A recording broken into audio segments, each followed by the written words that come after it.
Hello friends, welcome back to the M with study best point. तो आज मैं आपको बताऊंगी class 9 chapter second polynomials means बहुपद। मैं आपको एक्सरसाइज करने से पहले कुछ इंपॉर्टेंट चीज़ें बता देती हूँ। उससे पहले आप हमारे वीडियो को लाइक कर देना, सब्सक्राइब नहीं किया तो सब्सक्राइब भी कर देना। तो पहले हम पढ़ते हैं अचर राशि। अचर राशि क्या है, जिसे इंग्लिश में कहते हैं कॉन्स्टेंट्स। अचर राशि वे राशियाँ होती हैं जिनका मान निश्चित होता है, उन्हें अचर राशि कहते हैं। जिनका मान निश्चित होता है, जैसे कि एक को हम 2 नहीं कह सकते, इसका मान निश्चित है, 1 1 ही होगा और 2 2 ही होगा। ओके, फिर चर राशि। चर राशि को इंग्लिश में कहते हैं वेरिएबल। चर राशि क्या है? चर राशि वे राशियाँ होती हैं जिनका मान अनिश्चित होता है। जिनका मान अनिश्चित होता है, जैसे कि एग्जाम्पल विथ एक्स का मान हम 2 रख सकते हैं, वाई का मान भी हम ऐसे कुछ 2 रख सकते हैं। ये नहीं कि यही आएंगे A to Z।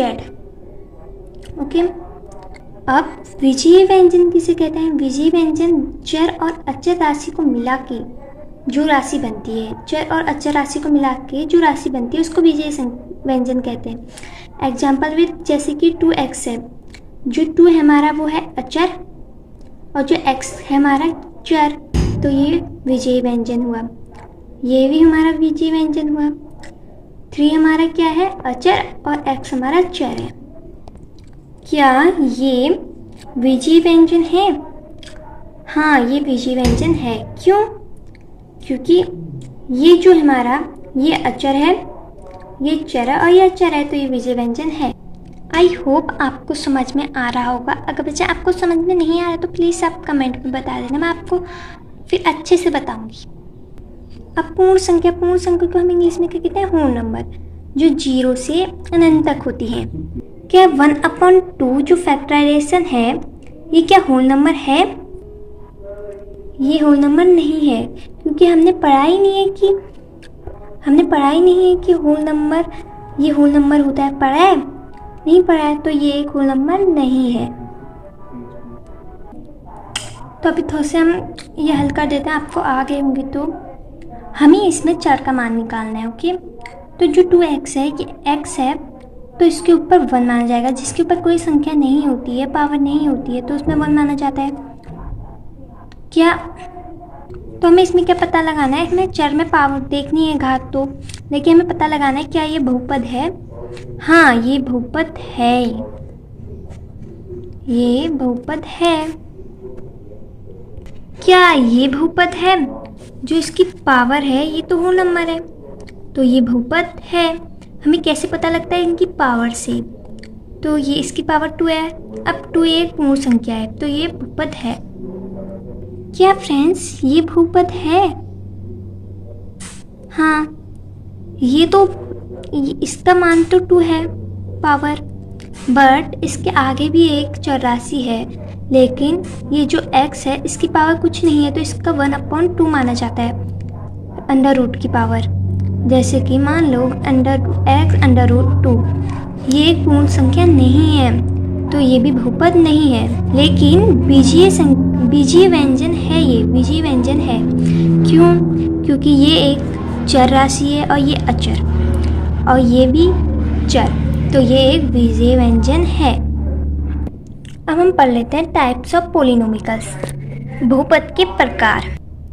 तो बहुपद के 2 प्रकार होते हैं, एक घातों के आधार पर और एक पदों के आधार पर। अब घातों के आधार में पढ़ते हैं पहले हम। फ्रेंड्स, आपको समझ में आ रहा है ना? घातों के आधार पर आता है रैखिक, द्वितीय घातीय, तृतीय घातीय, अचर, शून्य। तो रैखिक जिनकी पावर 1 हो। एग्जाम्पल विथ 4xy प्लस 3, तो इसके ऊपर कोई पावर नहीं है, तो इसकी पावर 1 मानी जाती है। ओके, तो ये क्या होगा? रैखिक।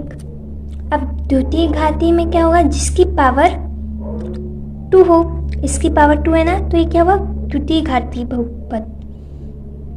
अब तृतीय घात में भी ऐसे होता है, जिसकी पावर 3 हो। अब इसके आगे भी आते होंगे चतुर्घाती, ऐसे आते होंगे, तो उनकी पावर 4 होती होगी। अब अचर में क्या है? अचर जैसे कि 5x है, इसकी पावर 0 है, इसकी पावर 0 है, लेकिन जिसकी पावर 0 होती है उसको हम क्या मानते हैं, 1। तो 5x मल्टीप्लाई 1, तो इसका क्या है, आया तो हमारा 5x ही ना। अब 0, अब जैसे कि ये 0 है, इसको 7 मल्टीप्लाई करना है। ओके, तो आएगा तो हमारा 0 ही, चाहे 7 हो चाहे 8 हो चाहे लाख हो ही क्यों ना हो, आगे 0 है तो उसकी पावर, उसका आंसर 0 ही आता है फ्रेंड्स। अब हम पढ़ते हैं पदों के आधार पर, जैसे कि एक पदी बहुपद। एक पदी मतलब जिसका एक पद हो, इसका एक ही पद है, ना इसके आगे कुछ और है ना इसके पीछे कुछ और है, तो इसका एक पदी बहुपद। और द्वितीय बहुपद में क्या होता है, जिसके दो पद होते हैं, जैसे कि एक पद इसका ये हो गया और एक पद इसका ये हो गया, तो ये क्या होता है, द्वितीय बहुपद। और तृतीय बहुपद भी ऐसे होता है जिसके 3 पद होते हैं। ओके, तो ये क्या है, त्रिपदी बहुपद। तो फ्रेंड्स, आई होप आपको समझ में आ गया होगा। समझ में नहीं आया होगा तो प्लीज़ कमेंट करना, मैं आपको दोबारा अच्छे से समझाऊंगी, मैं आपको इससे भी अच्छे से बताऊंगी। तो फ्रेंड्स, तब तक के लिए bye, take care, stay home, stay safe.